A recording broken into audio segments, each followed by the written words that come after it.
l'art-thérapie, c'est très intéressant parce que c'est une manière donc, de prendre en charge une personne atteinte de maladie d'Alzheimer qui va avoir un impact sur cette personne à différents niveaux.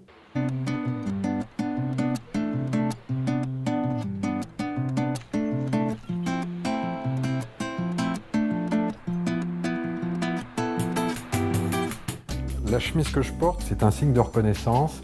Quand moi je suis debout, je suis à la hauteur des personnes qui sont dans leur fauteuil et c'est la première chose qu'ils voient. Donc c'est un signe de reconnaissance pour que je ne sois pas confondu avec un soignant.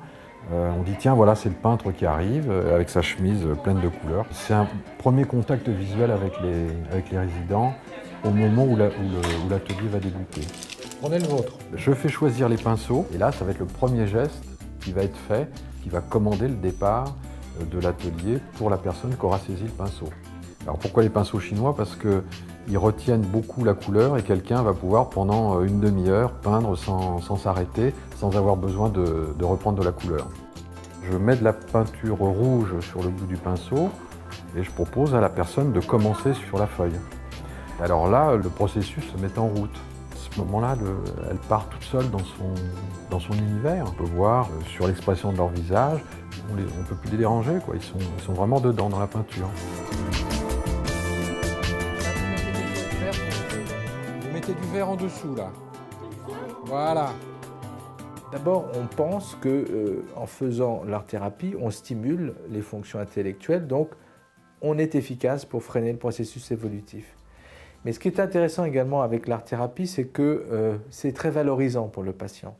Et on sait qu'il y a toujours, chez quelqu'un qui souffre d'une maladie d'Alzheimer, eh bien, une espèce de sentiment de perte, de dévalorisation qui est très douloureux sur le plan narcissique. Les gens donc sont constamment dans une perte d'estime d'eux-mêmes. Et quand on leur propose de faire des dessins, quand ils voient ce qu'ils sont capables de faire, eh bien, ils ont souvent le sourire, ils se sentent valorisés, ils ont envie de continuer. Et ça, c'est très intéressant.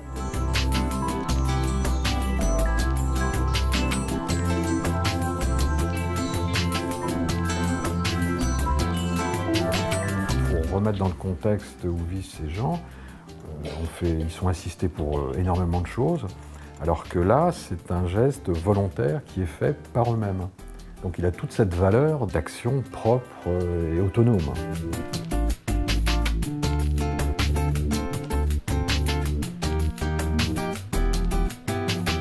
Plusieurs fois, j'ai incité des gens de 3 générations différentes à peindre sur le même papier. Il n'y a pas besoin de paroles, on fait le dessin ensemble. À ce moment-là, le papier va être l'écran de ce qui va arriver. Moi, je suis autour pour que le climat soit le plus sécure possible et que les gens se sentent autorisés à faire ça. Voilà, c'est bien.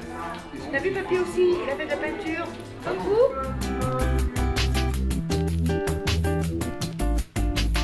Au fur et à mesure, le style arrive. Il y a des personnes où j'ai plus besoin de mettre leur nom parce que moi et les soignants sauront de qui il s'agit. Voilà, donc, petit à petit, il y a effectivement un style qui s'installe. Moi, je fais des ateliers depuis plusieurs années avec les mêmes personnes. Il y a des gens qui sont devenus des peintres. Voilà.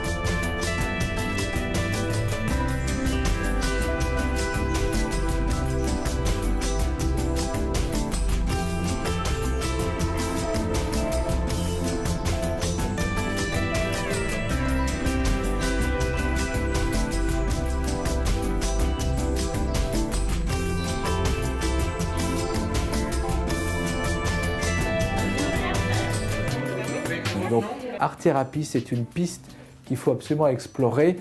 Il y a encore certainement des voies de recherche à développer dans ce domaine.